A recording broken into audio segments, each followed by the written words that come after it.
El arma invisible. Todos tenemos un Nabal en nuestra vida. Esa figura cuya arrogancia parece diseñada específicamente para detonar nuestra furia, ese jefe que ignora tu esfuerzo, ese familiar que desprecia tu generosidad, o esa voz anónima en la red que busca humillarte. Sentimos que la indignación es nuestro derecho y que la venganza es la única forma de restaurar nuestro honor. Pero en el Valle de Parán, hace 3000 años, un ejército de 400 hombres marchaba con una sola intención, el exterminio.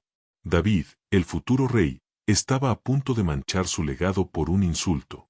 Sin embargo, no fue un escudo lo que detuvo las espadas, sino una mujer bajando de un asno. Abigail no traía armas, traía una perspectiva que David había olvidado. Hoy, vamos a descubrir por qué la humildad no es debilidad, sino el arma más avanzada de tu arsenal psicológico para desarmar a los tiranos y salvar tu propio destino. Capítulo 1. La anatomía de Nabal. Para entender la intervención de Abigail, primero debemos diseccionar la patología de su esposo. El relato bíblico lo describe con una franqueza brutal: era un hombre rudo y de malas obras, 1 Samuel 25:3. Su nombre, Nabal, significa literalmente necio o tonto. Pero esta no es una necedad intelectual, es una necedad moral, una parálisis del alma. La patología de Nabal es la patología de la autosuficiencia extrema, lo que en la psicología moderna llamaríamos un trastorno de personalidad narcisista, impulsado por una profunda sensación de entitlement derecho. Era un hombre muy rico, dice el texto, pero su riqueza no era un don de Dios, sino un trofeo de su propia mano. Esta riqueza actuaba como un escudo que lo aislaba de la realidad y de la necesidad de gracia. El conflicto estalla en el momento de la cosecha, un tiempo tradicionalmente de generosidad y celebración.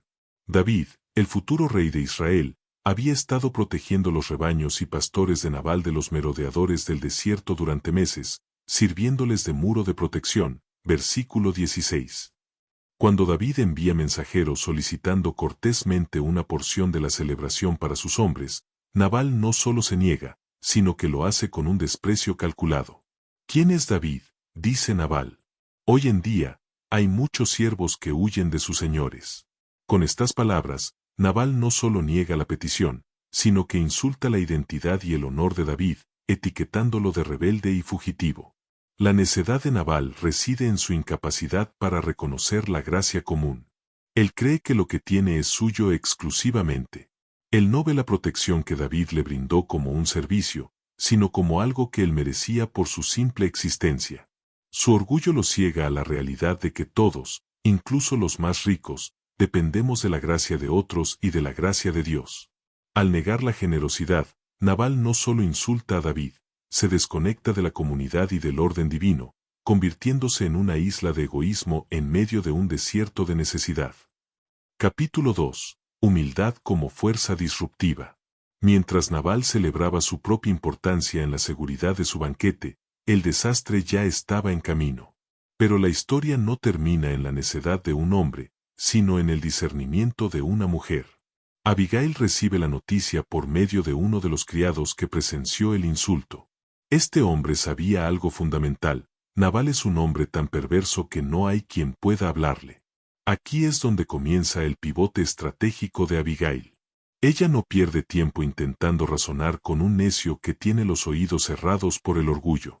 Abigail entiende que la paz no es un estado pasivo de silencio, sino una intervención táctica de alto riesgo. La humildad, en sus manos, deja de ser una debilidad para convertirse en una fuerza disruptiva capaz de detener la inercia de un depredador. Lo primero que observamos es la logística de su preparación. Abigail no envía una disculpa vacía por correo, ella prepara una ofensiva de generosidad. Carga 200 panes, 2 cueros de vino, 5 ovejas guisadas y abundantes granos y frutas. Este despliegue nos enseña que restaurar un vínculo roto requiere un esfuerzo proactivo. La paz tiene un costo y requiere una metodología. Ella no espera a que David llegue a su puerta para destruir su casa, ella toma la iniciativa y sale al encuentro del peligro. Abigail monta su asno y desciende por una parte secreta del monte. Mientras baja, el sonido de los cascos de su animal se mezcla con el estruendo de los 400 hombres de David que vienen en dirección opuesta, jurando que no dejarán a nadie con vida. El encuentro en el valle es una de las escenas más cinematográficas de la Biblia. Es el choque de dos energías opuestas. Por un lado, la inercia de la violencia de David, impulsada por una herida en su honor. Por otro lado, la humildad radical de Abigail. Cuando ella ve a David, no huye ni grita. Ella se baja del asno y se postra rostro en tierra. Esta acción es un movimiento de ajedrez espiritual. Al humillarse físicamente, Abigail rompe el guión de David. Él esperaba resistencia, combate o súplicas desesperadas de culpables. Pero se encuentra con una mujer que, siendo inocente, se coloca en la posición de máxima vulnerabilidad. La respuesta suave de Abigail funciona como un paracaídas para la ira de David, absorbe el impacto y lo obliga a detener su impulso. En este capítulo aprendemos que la verdadera humildad no es una bandera blanca de rendición, sino un escudo que detiene el golpe antes de que sea lanzado. El llamado a la vigilancia. Detengamos nuestra marcha en este valle por un instante. Así como el criado de Nabal buscó a Abigail porque sabía que ella era la única capaz de escuchar, este relato busca a aquellos que desean transformar su propia realidad con sabiduría.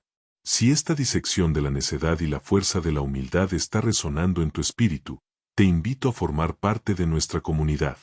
Al suscribirte y activar la campana, aseguras que el próximo mensaje de protección llegue a ti en el momento justo. Si encuentras valor en estas palabras, deja tu me gusta como una señal de que la paz es, en efecto, una fuerza poderosa. Y antes de continuar, te pregunto, en el primer acto vimos la ceguera de Nabal, y en el segundo, la valentía de Abigail. ¿Cuál de estos dos espejos refleja más tu situación actual? ¿Estás blindado por tus logros o estás descendiendo al valle para restaurar lo que otros rompieron? Déjame tu respuesta en los comentarios. Capítulo 3. Identidad versus ofensa. Frente a un ejército de 400 hombres armados y listos para la matanza, Abigail pronuncia un discurso que es una obra maestra de la psicología espiritual. Su estrategia no es negar la ofensa de Nabal, sino restarle importancia. Ella comienza con una confesión audaz: cae sobre mí, Señor mío, esta culpa. Al tomar la responsabilidad de un pecado que no cometió, Abigail desactiva la sed de justicia de David. Él ya no está peleando contra un hombre invisible en una mansión, sino que ahora tiene frente a sí a una mujer humilde que se ofrece como sacrificio. Abigail identifica la patología de su esposo con una claridad casi clínica. Nabal es un hombre, y la necedad está con él. Con estas palabras, ella le dice a David algo fundamental: Nabal no es un enemigo digno de tu espada. Él es simplemente un necio siendo necio. Al etiquetar a Nabal como alguien insignificante, Abigail le quita a la ofensa el poder de herir el honor de David. Un rey no se rebaja a pelear contra un bufón. Pero el núcleo del discurso de Abigail es el cambio de enfoque de la ofensa hacia la identidad. Ella le recuerda a David que él está librando las batallas del Señor y que Dios mismo le edificará una casa firme. Abigail actúa como un espejo del futuro. Ella le dice: cuando el Señor haya hecho con mi Señor todo el bien que ha hablado, y te haya establecido como príncipe sobre Israel, no te será esto motivo de pena ni remordimiento de corazón. Este es el giro intervencionista. Ella le advierte que el David del futuro, el rey de Israel, no querrá mirar atrás y ver que su ascenso al trono fue manchado por la sangre de un hombre sin importancia. Ella lo invita a proteger su legado. Abigail entiende que la mayor tentación en medio de una ofensa es olvidar quiénes somos. David estaba actuando como un guerrillero herido, pero Abigail lo trata como al monarca que está destinado a ser. David, que había estado ciego por la rabia, de repente recupera la vista. Él reconoce que Abigail no es solo una mensajera con comida, sino una enviada de Dios para guardarlo de derramar sangre. La espada que estaba lista para desvainarse regresa a su lugar. El conflicto se resuelve no porque Nabal haya cambiado, sino porque David ha recordado su identidad. En este capítulo aprendemos que la madurez consiste en no permitir que personas pequeñas nos saquen de nuestro propósito grande.